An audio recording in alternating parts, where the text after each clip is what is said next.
Hi, everyone. Welcome to this episode of Evolving Women. I'm Teresa Lisum, and I'm here today with my amazing guest co-host, Melissa Davey. Hi, Melissa. Hi, nice to Thank you see so you. thank you so much for being here. It is truly a blessing and an honor.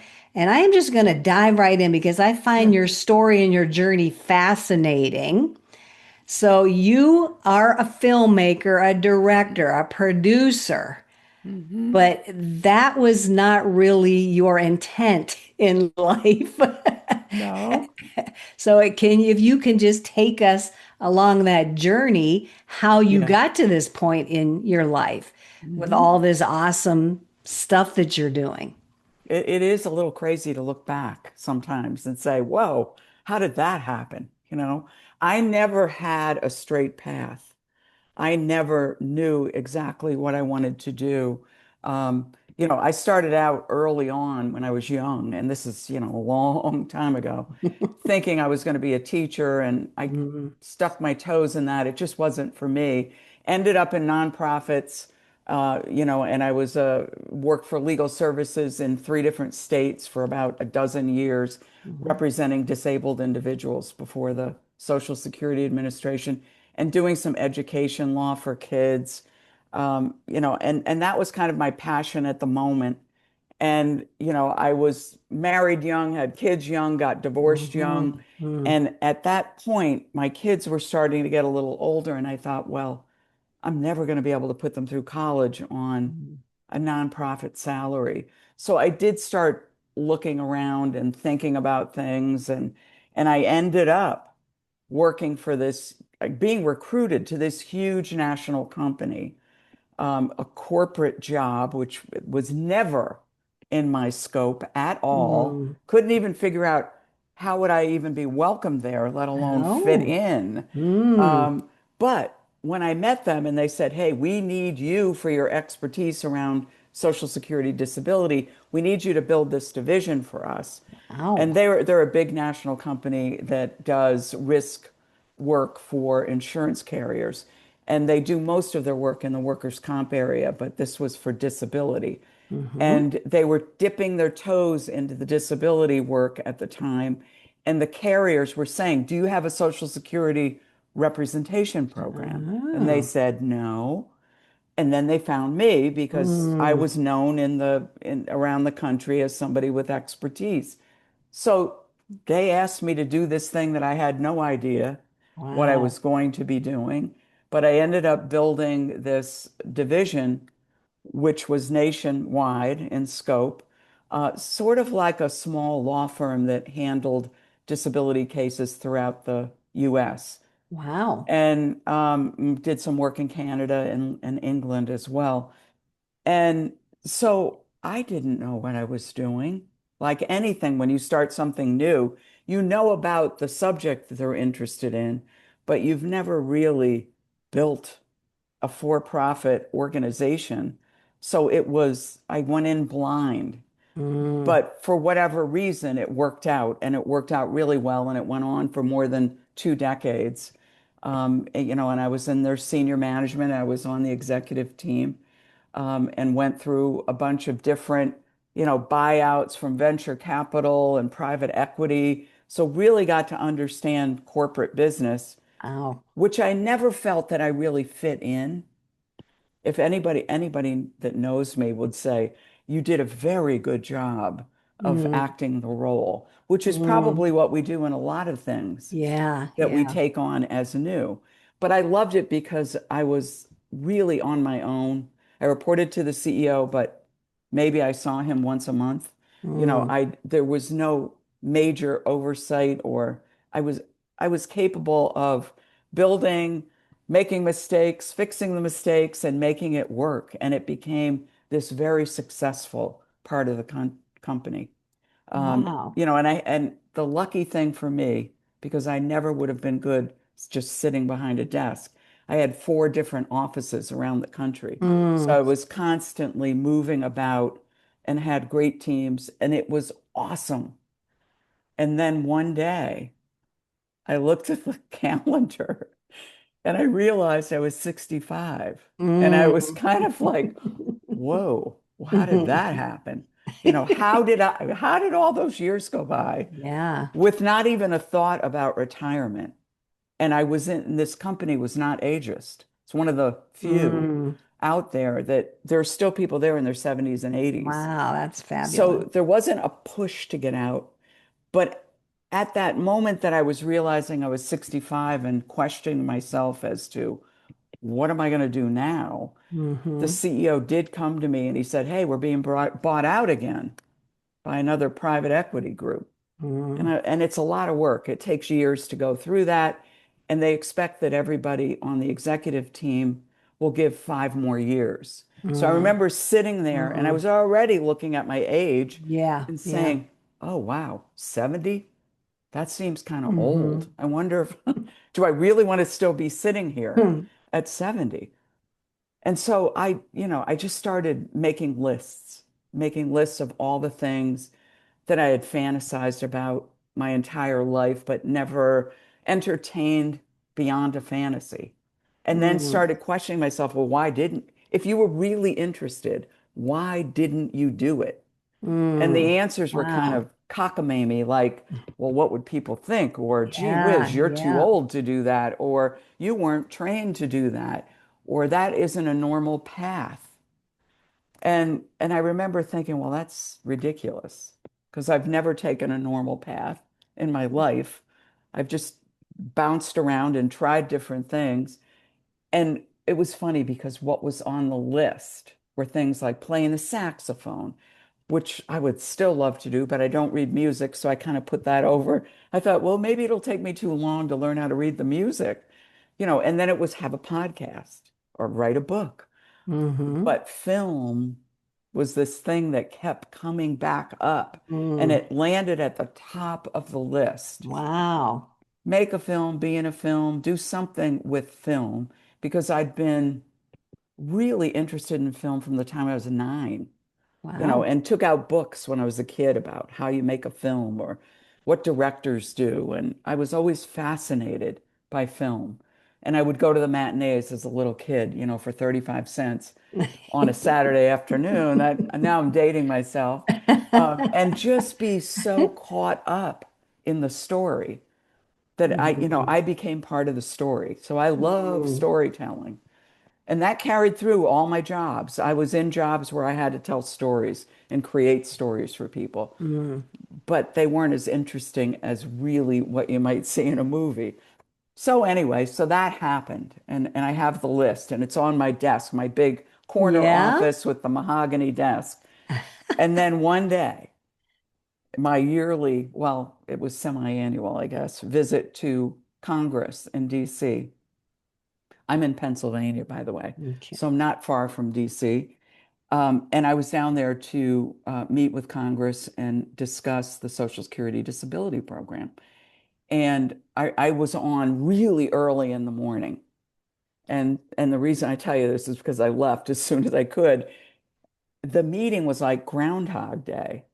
And I knew, and I kind of anticipated that it would be, because every year it was. It was like, why aren't we moving forward with some of this stuff? Mm. Why are we still talking about it? Mm. And Right. each year there's a new congressperson that comes in to talk about the same Mm. thing. Wow. And I remember finishing up and leaning over and just feeling like I, I'm done with this. I Wow. don't want to do this. And I leaned over to a friend and I said, I'm headed home. I'm not going to stay today. And off I went. And instead of going back to work, I took a detour, which is something I love to do. Take as many detours as possible. I went off with a friend that I hadn't seen in a year because I was so busy with work. And she's younger and she had younger children. And she said, you need to come with me and pick up Grace from school. And we need to drop her off at this horse barn where she works after school. And I'm like, that sounds perfect. Much better than going back to Yeah. work. Much, much, much better. So here we are in Chester County, Pennsylvania, on a dirt road, driving Grace up to the horse barn. And my friend just happens to say, I come up here every day and I think they're making a movie over there. Look. And I mean, we're in the woods on a dirt road, Wow. on a Wow. creepy, creepy dirt road. So we dropped off Grace, came back down and stopped the car. And I looked over, and sure enough, there were people scurrying around with lights and cameras. And there was an old farmhouse with craggly old trees going down this long driveway and an old barn. And I thought, it's definitely somebody's making a movie, but I have a feeling I know who it might be. And my Mm. friend was like, how the heck could you know? I said, but look at this. Doesn't it look scary? And she said, yes. M. Night Shyamalan. He lives in my county Oh, and he wow. makes films here and he makes Mm. creepy films.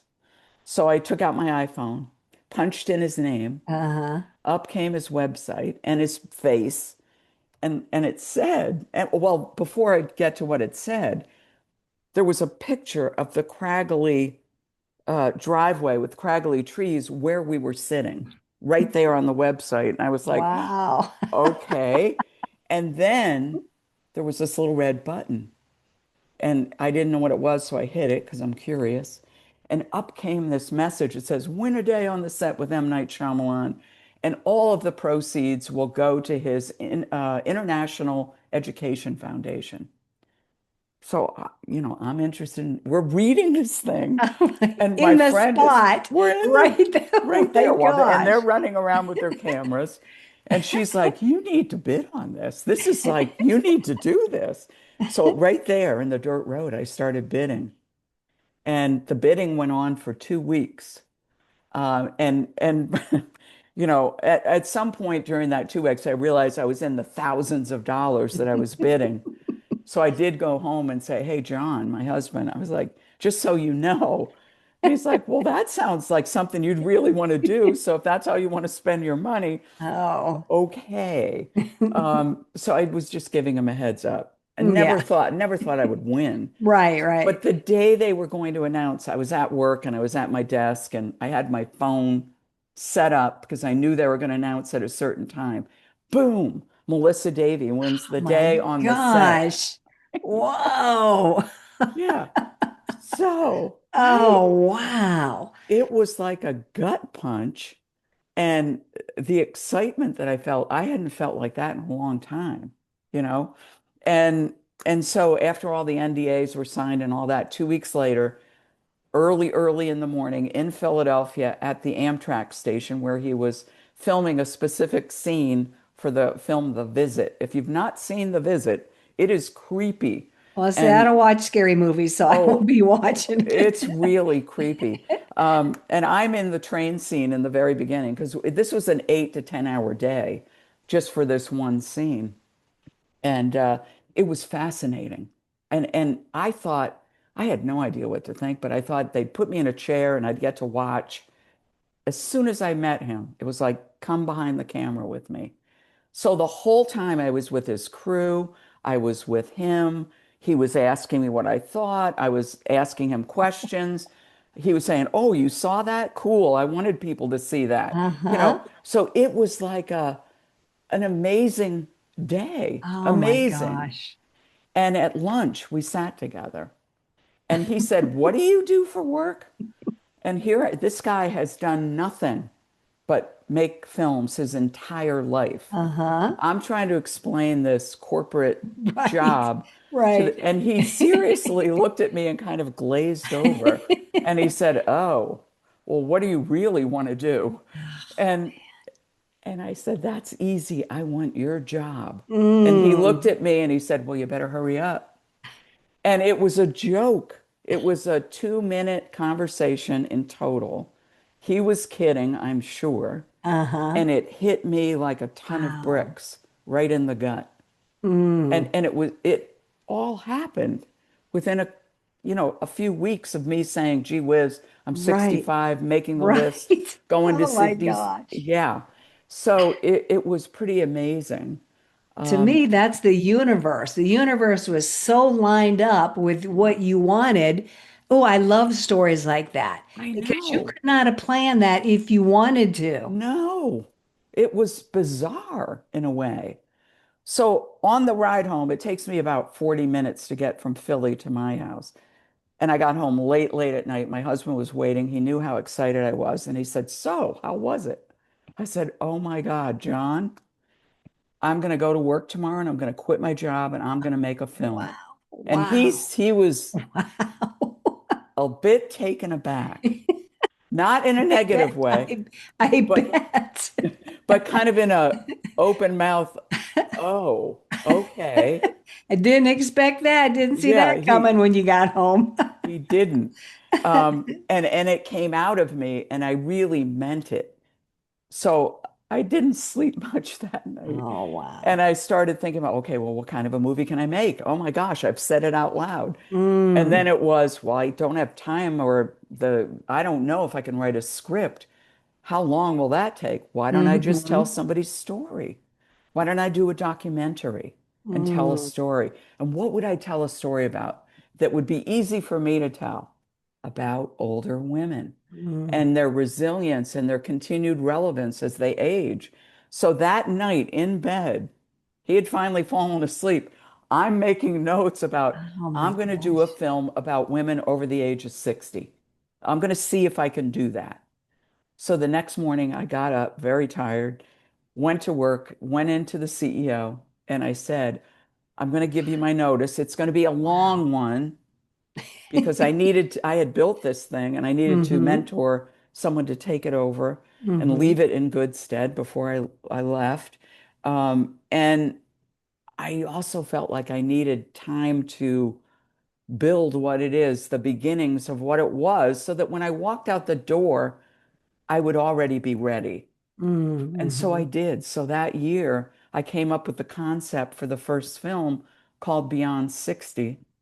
And I interviewed 80 to 100 women on the Wow. telephone during that year, Wow. picked nine, and put this film together. Wow. Um, and it's been out there since 2021. It's been streaming on almost all the platforms, everything but Netflix. And it's done really well. And my goal was just to see if I could do it. Hmm. It was done. And then the Wow. next goal, could you get into a film festival? And we Mm. got into eight and we got some awards. And then it was like, oh, this is really cool. And then could we get it streaming? And COVID hit and Yeah. Yeah. 2019 to 20 was really difficult. And then in 2021, I got it distributed. So then Mm. it was like really real Right. that, Right. okay, I can say I'm a filmmaker. I have a film that's out Wow. there that people can watch. Oh my And people gosh. liked it. And then it was, okay, now what? Now what should I do? And during COVID, I was doing what many people did. I was watching movies, I was baking bread, I was walking outside with a mask on.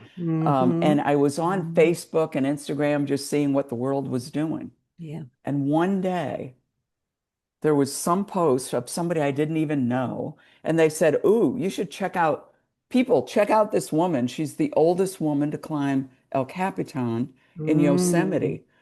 And I was reading about it and I thought, how cool is that? And I left an innocuous little note that said, ooh, that sounds like it would make a great film. And I just left it there. Hmm. Yeah.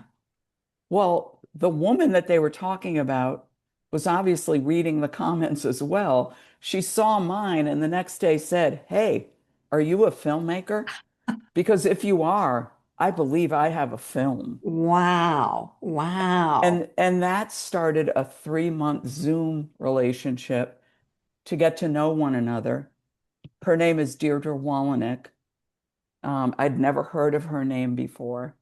And during the course of our Zoom meetings, she said to me, our first Zoom meeting, you might have heard of my son. I'm like, well, I doubt that. Wallenick, no, I don't think Hmm. so. She said, no, I'm sure you probably have.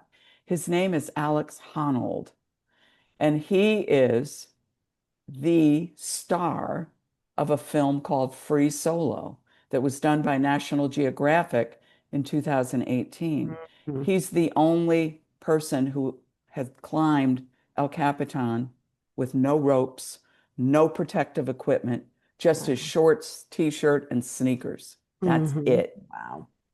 And if you've ever watched the film, and I have several times, and I had seen it before I met her, Hmm. it's unbelievable. So to find out that she's the mother of this Right. amazing person Right. And then to find out that she's never done anything athletic in her life. Wow. She was a college professor. She speaks several languages. She's an artist, an amazing artist. She's an amazing musician. She's a writer. She's published several books in many languages, and she Wow. writes them in the different languages. She Wow. doesn't use AI. She's old school. And so it was like, well, how did that happen? So she tells me her life story, and I decide, yes, we're coming to Mm. California. Mm. We will film you Wow. and get your life story, take you out to Yosemite, do some climbing scenes so you can tell us how you managed to become the oldest woman to ascend this mountain. And she's done Wow. it twice. Wow. Yeah. So so that became the next movie. And I'm happy to report that an hour ago, from me talking to you right now, I just got notice that that film is called Climbing into Life, is now available on Amazon Prime and Apple TV. So Wow. today, so this Congrats. afternoon, I am Woo. just like really excited. Congratulations. And Yeah, you heard yeah. it here first. You heard it here first. You Oh my did. gosh, how exciting. Yeah. So Yeah, I'm that surprised happened. you're able to keep yourself down. I know. I know. I had to go onto the TV to look and see, is it really there? And up it Right, right. came, you know. Oh my Um, God, how awesome. yeah. I So just, that's I just love, again, everything lined up. Again, you couldn't have made that happen if you mm-mm. tried.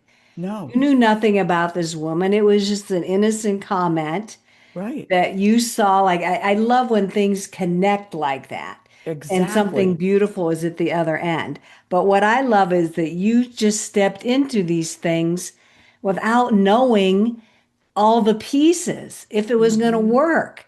You Right. didn't, I'm assuming you had to teach yourself how to do all these components of filmmaking. Hmm. I You had to had to have go some the awareness. first time I had to go find a production company to help me because I knew what I didn't know. And I think that's where Yeah, you start. yeah, What are all yeah, the yeah. things that I don't know anything Yes. about? Listed those out, went Mm-hmm. and found the production company that was very excited about doing this with me. And that's where I learned the ropes. And then when Mm. Climbing into Life came around, I also did the producing myself. I didn't need the production company. Mm-hmm. I Because just you knew. hired people as I needed them. So it's an amazing thing, and it's something that everybody should think about.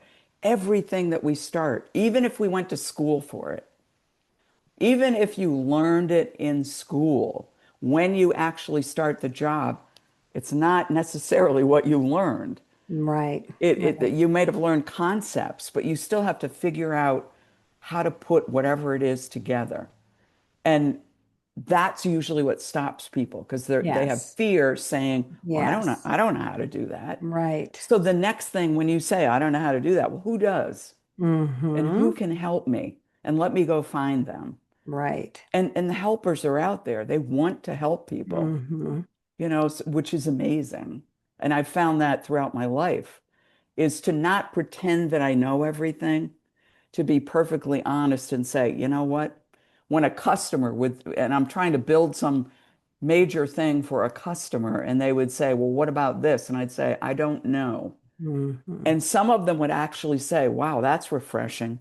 Usually people Wow. just BS us and tell us they know Yes, everything, yes, and then it yeah. doesn't come to fruition. And I said, but working with you, I think we could figure it out and make this work for the Together, company. right. Yeah. Yeah, And so that's anything, anything. I think I agree with you. We create these stories in our heads that aren't true. We're limiting ourselves based on what we think other Hmm. people might think or what we don't know. And we feel everything Yeah. has to be lined up perfectly in order for Hmm. us to take action. And Exactly. I've learned and am learning, you take the action and figure it out on the way. Because, like you said, Yes. there's all kinds of delightful people out there in the world that are Yeah. so generous with their knowledge, with their skills, with their, whatever you might need from them. And they'll lead you to somebody else who'll lead you to somebody else. And Exactly. I've seen that play out over and over and over from other Yeah. people. And the thing is, trusting the process. I know I Hmm. deal with that. Be able to lean in and trust the process and Right. know that it is all going to work out. And if Yeah, it doesn't, then something else will materialize. exactly. If you fail, if you do fail, there's the next thing on the list. Why Exactly. not? And Why not? I love that you created that list for yourself. And the filmmaking was up at the top. But I've Hmm. heard this before, and tell me if you've heard it, where it has been suggested that if you're trying to figure things out, what you want to do, whoever, who you want to be, go back to your childhood and see what really interested you or you Ex loved to do back then, because we weren't burdened down with all of our crap that we've accumulated as we get older. right. And so, Exactly. mhm, That's exactly what I did. yep, I could see my 9-year-old self sitting in the movie theater saying, "Oh, I wish I could do this." And then and keeping that love of movies, but losing that as I got older, yes, losing that yes. fantasy of saying, well, I wonder if that is possible. I never Hmm. even thought about the possibility. I knew I was interested in it, but it didn't relate to being possible for me. Right, And right. and that's probably just from, outside influences or, Exactly, what people exactly. expect you to do or, Yes, you know. yes. I So totally agree with that. yeah. But I absolutely love your story. And I love that you are all about taking detours, Mhm. just step into it, say yes, and see what happens. Yeah. And trust that it will all work out and you'll be able to figure it out, as we already spoke of. This is just such a heartwarming story. And do you have something on the horizon that you're looking forward to now? I do. As a matter of fact, I'm knee deep or neck deep into editing my latest film. And the beauty of this one is and I didn't mention this before, but I funded my first two films, Okay. which is something that I was able to do with the bonuses that I put aside and Okay. because I wanted to do it quickly. Mm-hmm. Um, and then after that second one, I said, well, I'm not going to do that again because we're both retired. Right. In other words, we're not getting paid on a regular basis. So I'm not going to dip into our savings anymore. Mm-hmm. And out of the blue, I got a call from a local nonprofit organization, the Women's Center of Montgomery County here in Pennsylvania, asking me to do a film for them. Uh, So, I thought, well, okay, that seems like the logical next thing to do. And I thought when I met with them at first, it was just do a little thing. We're having our 50th year anniversary and we need a little whatever, small Mm-hmm. film. Yeah. I thought, Yeah. well, that'll be cool. So then I got to meet with everybody and I got to see what they're doing. And I got to learn that they are one of the premier domestic violence agencies in the United States. Wow. And they do things very differently. And it all of a sudden became a very big movie. I mean, a bigger film. And when I talked with them about it, they're like, you're right. It is a Mm, story to be told with all of the community partnerships that they have and where they have their staff placed in with the police and with the courts and with the mm, hospitals. And they do amazing work. And domestic violence is a huge issue in our country. mm, Huge. To mm-hmm. the point where the numbers will knock your socks off. Mm. So I felt driven to do something for them, and I'm in the middle of it right now, and we're editing, and we'll have the film ready for their big gala event in October. So this will Wow. be the quickest film that I ever put together. So it's a bit of a Wow. challenge because films take a long, long time to edit, And but there, it's moving along. yeah, and congratulations on that. Again, it was just handed to you. Like you didn't go looking for it. You Right. just waited for the universe to bring Yeah. it to you. I Yeah. love that. Yeah. So Love it's that you're willing to step into the unknown. You're willing to, um, work with other people and see where it takes you. I'm love that you are doing this at an age that other people are like shutting down. And it Right. sounds like, yep, you just got your momentum. I know age is such a weird, I mean, I'm about to turn 76. So, that's a big number. And That is a I big mean, number. I'm an older person, I'm an older woman, but I don't feel old when Mm-hmm. I'm doing things that I love or when I'm Love doing that. things that I think are meaningful. It Mm, definitely keeps your mind active. I work with younger people all the time, which mm. is wonderful to have that intergenerational Yes, mix yes. when making the films. It's really awesome. Mm. So, you know, 4 years away from 80, I don't know what's next. Maybe Yeah. I will play the saxophone. I don't know. I don't know. A movie about saxophone Yeah, playing. there you I don't go. know. Yeah, yeah. And that is so inspiring to myself and to others. I've talked to so many women on these episodes, like just age is irrelevant. It It really doesn't is. matter. And that's a real message I'm glad we're putting out there today. It doesn't matter. Get that out of your mind. And it Exactly. does seem like everybody who has found a project or a way of impacting the world now at a later age, they love it. They're energized. Like you said, they get to interact with so many other people and it gives them meaning and momentum and they just forget about their age. Exactly. Like it's so irrelevant. But if you sit in that and you wallow in that and you worry about that, then you're going to have a totally different experience than if you're expanding outward all the time. Exactly. Exactly. I totally agree with that. It's completely irrelevant. I mean, your health It's is the relevant piece. If you're yes, yes. healthy and you can maintain your health, and believe me, as you get older, little things do pop up and you Hmm. deal with them, and you might be slightly slower than you were 40 years ago, Yes. but that doesn't matter. It keeps your mind active and it keeps you alive and um, it keeps you young at heart, I For think. sure. Young For at heart. sure. Oh, I said you're such an inspiration, and I thank you so much for sharing that journey. And I'm so tickled that the universe lined up and the universe opened up and you were led here and you were led there and you're just saying yes, okay, maybe I'll try it. Yeah. Like Yeah. I am definitely grateful to the universe. I really am. And I do feel like at 65, I was really open. I opened myself up to whatever possibility there was. yes, yeah, that's And big. just having that mindset Hmm. does mean that if you're keeping your eyes open and you're taking detours, Yes. you might see something that could change your life. Well, I really like the idea of creating a list at whatever point you're at in life, whatever transition, or if you're seeking a transition or you're thrown into a transition, create that list of possibilities without judging them. Right. Exactly. That could be a good starting point. Yeah. And then being open to new possibilities as Hmm. opposed to like, yeah, that's not going to work. Like dismissing Right. everything, Right. just being open and ready. And I really do believe the universe then opens up for us when they Yeah. see that are the way we're approaching things.